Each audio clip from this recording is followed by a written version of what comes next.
बाबा इस बार ईद पे मैं अपने पसंद के कपड़े लूंगी, आपको पहले बता रही हूँ वरना मैं नाराज हो जाऊंगी। ठीक है मेरी जान, जो कहोगी वो ले दूंगा, बस एक बार तनख्वाह मिल जाने दो। कोई जरूरत नहीं है इसके कपड़े लेने की, पहले घर का राशन पूरा होगा फिर उसके बाद सोचेंगे। तुम्हें मसला क्या है मेरी बेटी के साथ? खामखा इसका मूड खराब कर दिया। राशन भी आ जाएगा, तनख्वाह के साथ सेठ ईदी भी तो देगा ना। ऐसी बातें कर करके उसे सर पर ना चढ़ाएं, इस तरह तो वो बड़ी बड़ी फरमाइशें करने लग जाएगी, तो फिर क्या करेंगे? देखो मेरी बात सुनो, अभी ये छोटी बच्ची है और इसकी फरमाइशें पूरी करना हमारा फर्ज है। क्या पता कल को इसका कैसा नसीब हो। बाबा मेरी बात याद रखना, मुझे बहुत इंतजार है अपने नए कपड़ों का। हाँ बेटा मुझे याद है, ये भी भला कोई भूलने वाली बात है। अच्छा सलमा, अब मैं काम पे चलता हूँ वरना सेठ नाराज होगा। हमें मुझे खाना से भूख लग रही है। पहले यूनिफॉर्म तो बदल ले, गंदा हो जाएगा, फिर खा लेना खाना भी। चलो।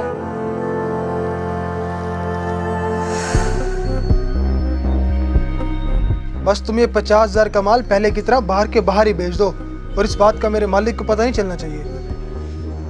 Okay okay. हसन साहब आप ये बहुत गलत कर रहे हो, जिसका नमक हम खाते हैं उसी से गद्दारी कर रहे हो। ओए तू जबान संभाल के बात कर, मुलाजिम है मुलाजिम बन के रहे, वरना तेरा बंदोबस्त करना मैं अच्छी तरह जानता हूँ।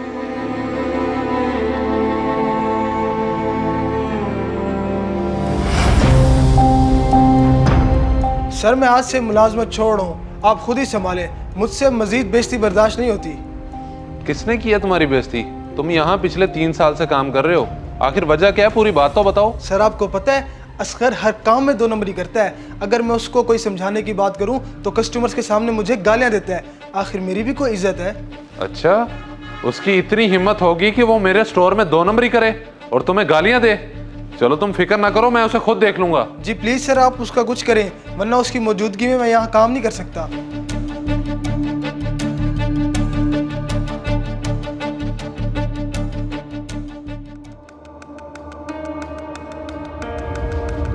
सर वो अभी आया और वहाँ पर काम कर रहा है, आए चल के उसकी तबीयत सेट करते हैं। अच्छा चलो, तुम मैं आ रहा हूँ।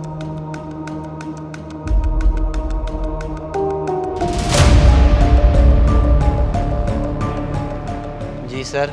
और तुम्हारी हिम्मत कैसे हुई मेरे स्टोर में 2 नंबरी करने की? अगर ये बेचारा तुम्हें समझाता है तो तुम इसे गालियां देते हो? नहीं नहीं सेठ साहब, ऐसी तो कोई बात नहीं है, आपको जरूर कोई गलत फहमी हुई है। बल्कि और बकवास बंद करो, तुम्हारी हकीकत मैं जान चुका हूँ, अब दोबारा यहाँ पे मुंह ना करना, दफा हो जाओ। सेठ साहब मेरी बात का यकीन करें, मैंने इसको गाली नहीं दी और ना ही कोई 2 नंबरी की है, बल्कि चोरियां तो ये हसन करता है। और तुझे शर्म आनी चाहिए चोरी करके इस बेचारे पे झूठा इल्जाम लगाते हुए। छोड़े सेठ साहब, इसे नौकरी से ना निकाले, गरीब बंदा है, कहाँ जाएगा, इसे माफ कर दे। तुम चुप करो, मैंने जो फैसला करना था मैं कर चुका हूँ। ठीक है सेठ साहब, अगर आपने मुझे नौकरी से निकालने का फैसला कर ही लिया है तो मुझे मेरी तनख्वाह दे दे, मैं चला जाता हूँ। वाह भाई वाह, मेरी दुकान चोरियां कर करके तूने खाली कर दी, अब तुझे तनख्वाह का याद आ रहा है? तू शुक्र मना कि मैंने तुझे पुलिस के हवाले नहीं किया। चल दफा हो। बड़ा आया मुझे धोखा देने वाला। वेरी गुड जो तुमने मुझे बताया।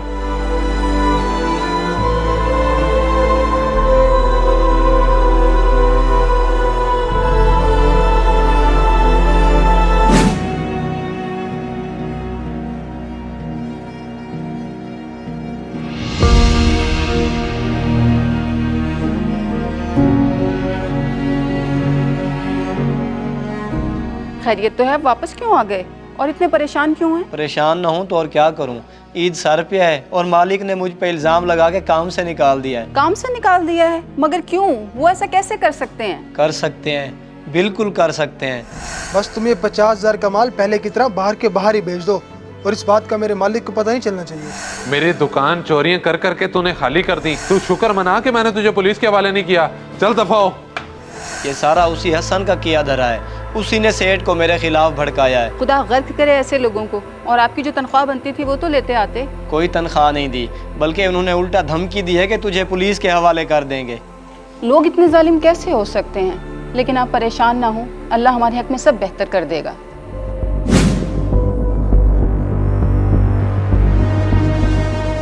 जी सर, मैं आपकी कोई हेल्प कर दूं? ओए तू फिर आ गया मेरे सामने? अगर मैं दुकान का मालिक होता तो तुझे कब से निकाल चुका होता। सर जरा तमीज से बात करें, मैंने आपसे सिर्फ ये पूछा कि मैं आपकी कोई हेल्प कर दूं, और आप आगे से बदतमीजी कर रहे हैं। क्यों जुबान संभाल के बात करूं? तू मेरे ऊपर सेठ लगा हुआ है, मुलाजिम है मुलाजिम बन के रह। जरा इस दुकान के मालिक को बुला। जनाब मैं हूँ इस दुकान का मालिक। क्या हुआ है मुझे बताएं आप। मुझे जरा ये बताएं, आपने इस तरह के घटिया लोग रखे क्यों हैं? इससे अच्छा लड़का तो वो असगर है। जनाब उसको तो हमने नौकरी से निकाल दिया है, वो बदतमीज़ और 2 नंबर इंसान था। बाकी इससे आपको क्या शिकायत है मुझे बताएं। आपको जरूर कोई गलत फहमी हुई है। बदतमीज वो नहीं, ये है। इसने पिछली बार भी मेरे साथ मिसबिहेव किया था और इस बार भी वैसा ही कर रहा है। हसन ये मैं क्या सुन रहा हूँ, क्या ये सच कह रहे हैं? नहीं नहीं सर, ऐसी बात नहीं है, ये खाम खाम मुझ पे इल्ज़ाम लगा रहे हैं। ठीक है, आप इस पर एतमाद करें और अपनी दुकानदारी खराब करते रहें। जा रहा हूँ मैं। हसन मुझे क्यों लग रहा है कि वो सब सच बोल के गया है। नहीं नहीं सर, मैं आपके पास पिछले 3 सालों से काम करूँ और आप इसकी बातों पर यकीन कर रहे हैं। नहीं मैं कैसे यकीन ना करूं, हिसाब में पूरा 3 लाख का डिफरेंस आ रहा है। और क्या तुम मुझे 3-3 साल सुनाते रहते हो, ये सिला दिया तुमने? नहीं सर, ऐसी तो कोई बात नहीं है। आपको किसने कह दिया? किसने कह दिया? आओ मैं तुम्हें रजिस्टर दिखाता हूँ, अगर हिसाब में जरा भी फर्क हुआ ना तो तुम्हें मैं पुलिस के हवाले करूंगा। आओ।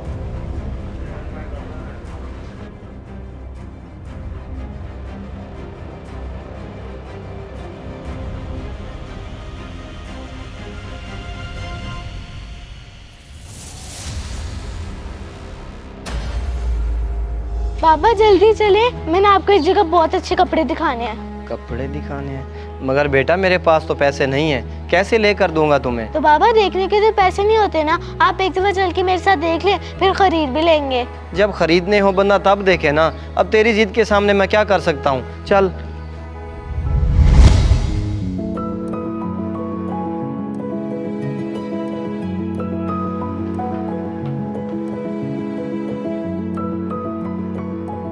बाबा ये देखिए कितने प्यारे हैं, पूछे तो सही इनसे कितने के हैं। बेटा हम देखने आए हैं, खरीदने नहीं आए। चुप करके देख लो फिर घर चले। बाबा पूछ तो लें, पूछने में क्या हर्ज है। तुझे क्या कहूँ मैं। भैया ये एक सूट कितने का है? ये 3000 का है भाईजान। अच्छा चलो बेटा आप घर चलें। ठीक है भाईजान, ये कर दें आप। असगर मैंने तुम्हें इतने फ़ोन किए लेकिन तुम्हारा नंबर ही बंद जा रहा था। आज किस्मत से तुम मुझे यहाँ मिले हो। सर वो बच्ची की फ़ीस भरनी थी तो इसलिए मैंने फ़ोन भेज दिया, बाकी आप मुझे खैर से फ़ोन कर रहे थे। दरअसल वो मैं तुमसे माफ़ी मांगना चाहता हूँ, क्योंकि कसूर तुम्हारा नहीं उस हसन का था और मैंने निकाल तुम्हें दिया। सर मैं उस वक्त आपको बताने की कोशिश कर रहा था, लेकिन आपने गुस्से में मेरी एक ना सुनी। तब जो हुआ सो हुआ। अब मैं अपने किए पे शर्मिंदा हूँ और तुम्हें दोबारा से नौकरी पे रखना चाहता हूँ। और मैंने तुम्हारी बेटी को ईद के कपड़े भी लेके देने हैं। क्यों बेटी, लोगी ना कपड़े? जी अंकल मैंने लेने हैं। ठीक है बेटा, पसंद करो। भैया बच्ची को जितने सूट पसंद आते हैं सभी पैक कर दें।